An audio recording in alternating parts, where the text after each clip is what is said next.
1978, 79, 79. But it's going to come soon. And I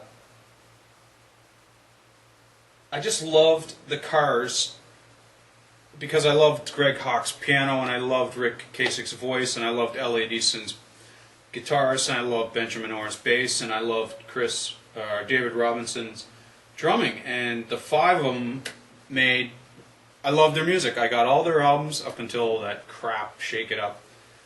I mean, the first four albums are decent. Panorama is a lost classic. I love that album. It's so wacky, and I still listen to that a lot. But that was really the impetus for me to start getting interested in drums. Okay, so now I'm going to introduce myself to Rush. All right. So in 1979, and in the March break, I was 13, in grade 8, and my friend and I, it just so happened that we were on March break, and my dad had a business trip to Niagara Falls. And at that time, Niagara Falls was not bananas like it is now. I mean, now it doesn't matter what day of the year you go, it's just a zoo. It wasn't a zoo back then when it was bad weather. You could go and nicely walk down by the falls, and there's only a few people there during the day. And it wasn't this huge tourist trap, even though it was a tourist trap, and it was big, and it had the Clifton Hill and all the wax museums and all the Ripley's and all that crap, and the Ferris wheel and all that. But it didn't have the casino, and it didn't have 5 million hotels and things like that. But they did have a kind of a fun house for kids, where the old casino used to be. Basically, it's, if you know Niagara Falls, if you're looking up Clifton Hill, there's a big hotel right just to the right of Clifton Hill. Well, right next door to that, there's a tower that you can see. It's just basically looks kind of like girders and stuff like that. But there's an elevator in the middle, and you can go up to the top.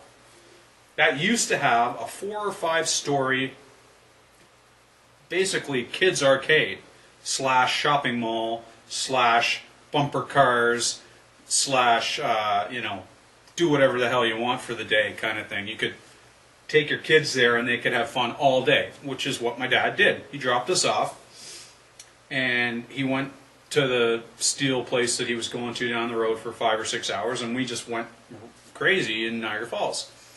Well, on the trip up, it's about 4.5 to 5 hours drive at that time, because we didn't have any big highways. We had to go in the side roads. Well, my friend had this guy who played the drums, and he was about 17 or 18, quite a bit older, but he worked with him at this chicken farm. And he gave him this cassette. He goes, "Here, listen to this, man." And my friend John's like, "Okay, whatever." So we put it in. My dad said, "Do you want to listen to something?" And I said, "Okay, yeah, let's." We've got the cassette we want to listen to, and it was 2112. So I put it in there, and I couldn't hear anything right at the beginning because it's like. So I crank it up because I thought the music was down. All of a sudden, just loud, just bum bum, bum bum bum bum, ba ba ba, and we're looking at each other going, "What is this?" And then, 20 minutes later, the first song was over, and my dad is looking at us like, "What are you guys listening to?" And I just went, rewind, rewound the first side, we listened to it again. I think we listened to it 4 or 5 times, and my dad said, "Okay, please, pick something else, listen to something else." But I don't think that other guy got his 2112 cassette back ever, because John and I fought over it, and I don't even know. I think I've still got it, or maybe we gave it back. I don't know, but we listened to the hell out of that. But we still really didn't know who Rush was, But then the next year, that September, we went to high school, and in, I think it was January of '80, Permanent Waves came out. And then they had a subsequent tour very shortly after that. Well, at that time, going to a concert was just like going to the movies today. It's like, hey, which concert are you going to this weekend? Really, literally. There were that many concerts, and it was $8.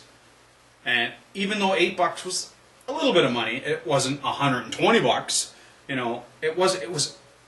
Today it's all out of proportion to what what you earn and what a night out should cost. But anyway, enough about that. So it was cheap, it was fun, and we went to a million concerts. Well, we were too young because we were only 15. We didn't have driver's license. We had no way of getting to the concert to go to see Permanent Waves. But the next day, of course, everyone had their Permanent Waves jersey on. Because what do? You buy a jersey, you wear it the next day. I went to Rush last night, man. So all the big guys, the grade 10s, the grade 11s, they went to Rush. They were sophisticated. It's like, man, I wish I could go to Rush. And we still hadn't heard any Rush from Permanent Waves. We hadn't heard Spirit of Radio or Free Will or anything like that. But the next year, when Moving Pictures came out, it was like on the radio, and Tom Sawyer, Red Barchetta, YYZ, Limelight, all four in the jukebox, on all the time at the local arcade, always on the radio, and I fell in love with the drums in total. I mean, it was like, oh my God, this guy is mind-blowing, and he was so in front.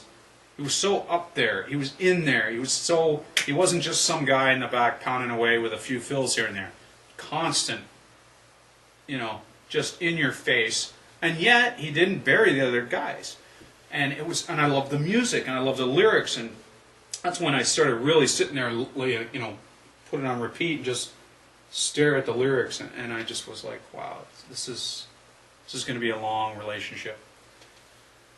So, but again, it didn't make me want to play the drums because it was like Buddy Rich. It was like, that's ridiculous. I'll never be able to do that. I'm 15 years old. It's crazy. Whatever. So the following March, I was now 16. I had a driver's license. So John and I went back up to Niagara Falls. Well, we had a little bit more money now because we both had jobs and we had some spending money and we had a car. And so we bought Signals, which had just come out. Actually, no, it wasn't March break. I think it was in September or something like that. Right at the beginning of the school year. And we bought Signals and we listened to it all the way home. And it was like Subdivisions. Yes, this is our life. Subdivisions. Analog Kid, New World Man. It was just like, wow, now we're Rush fans. We're Rush fans for life. And shortly thereafter, I think it was November 7th, at Joe Louis Arena in Detroit, I went to my first Rush concert, and I have not missed a tour yet since then. So it's been 30 years, because I'm going in April. And the love affair began. So, but in the intervening years between 1981, when Moving Pictures came out, and I went to Signals, or 82 I guess maybe, I went to Signals. Between 82 and 88, I didn't play the drums yet, but I was kind of learning how to play the drums up here.